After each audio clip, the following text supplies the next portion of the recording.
പരീക്ഷാ ക്രമക്കേടിലും അയോധ്യ ക്ഷേത്രക്കൊള്ളയിലും പാർലമെന്റ് ഇന്നും പ്രക്ഷുബ്ധമാകും. CJP പ്രതിഷേധക്കാർക്ക് നേരെ ശക്തമായ പോലീസ് നടപടി ഉണ്ടായതിനാൽ പാർലമെന്റിന്റെ അകത്തും പുറത്തും പ്രതിഷേധിക്കാനാണ് പ്രതിപക്ഷത്തിന്റെ തീരുമാനം. രാജ്യസഭയിൽ വന്ദേ മാതരത്തെ അപമാനിക്കുന്നവർക്ക് ശിക്ഷ ഉറപ്പാക്കുന്ന ബില്ലും ലോക്സഭയിൽ സുപ്രീംകോടതി ജഡ്ജസ് ഭേദഗതി ബില്ലും വരും. അതേസമയം NDA പാർലമെന്ററി പാർട്ടി യോഗവും ഇന്ന് ചേരുന്നുണ്ട്. ആദിൽ പാലോട് നമുക്കിപ്പം തുടരുന്നുണ്ട്. അതിലപ്പോൾ ഇന്നലെ തന്നെ കണ്ടതാണ് പാർലമെന്റിൽ ലോക്സഭയിലും രാജ്യസഭയിലും പലതവണ പ്രതിപക്ഷ പ്രതിഷേധത്തെ തുടർന്ന് നിർത്തിവെക്കേണ്ടി വരുന്നൊരു സാഹചര്യം. വിഷയങ്ങൾ അനവധിയാണിപ്പോൾ പ്രതിപക്ഷത്തിന്റെ കയ്യിൽ. ഇവയെല്ലാം സർക്കാരിനെ വലിയ തോതിൽ പ്രതിരോധത്തിലാക്കുന്നതുമാണ്. അപ്പോൾ അകത്തും പുറത്തും ഇന്ന് ഏത് തരത്തിൽ പ്രതിഷേധം വ്യാപിപ്പിക്കാനാണ് പ്രതിപക്ഷം തീരുമാനിക്കുന്നത്? ഇതിനെ എങ്ങനെ ഭരണപക്ഷം കേന്ദ്ര സർക്കാർ നേരിടും? ആദ്യം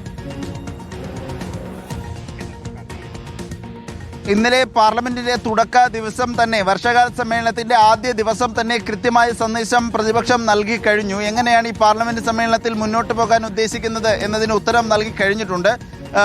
അതിശക്തമായ പ്രക്ഷോഭം പാർലമെന്റിനുള്ളിൽ ലോക്സഭയിലും രാജ്യസഭയിലും കൊണ്ടുവരാനുള്ള തീരുമാനമാണ് പ്രതിപക്ഷത്തിന്റെ ഭാഗത്തു നിന്നുള്ളത്. ഇന്നലെ ഇന്ത്യ സഖ്യത്തിന്റെ യോഗം ചേർന്ന് ഇക്കാര്യം തന്നെയാണ് തീരുമാനമായി എടുത്തിരുന്നത്.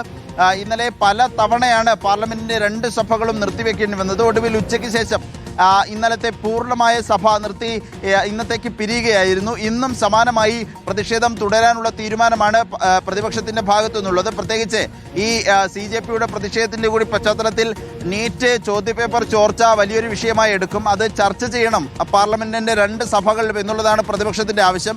മറ്റൊന്നാകട്ടെ, അയോധ്യയിലെ രാമക്ഷേത്രത്തിലെ സ്വർണ്ണക്കൊള്ളയാണ്, സംഭാവന കൊള്ളയാണ്. അതും ചർച്ച ചെയ്യണമെന്നാവശ്യപ്പെട്ട് നോട്ടീസ് നൽകാനാണ് പ്രതിപക്ഷ എംപിമാരുടെ തീരുമാനം, പ്രത്യേകിച്ച് കോൺഗ്രസ് എംപിമാരുടെ തീരുമാനം.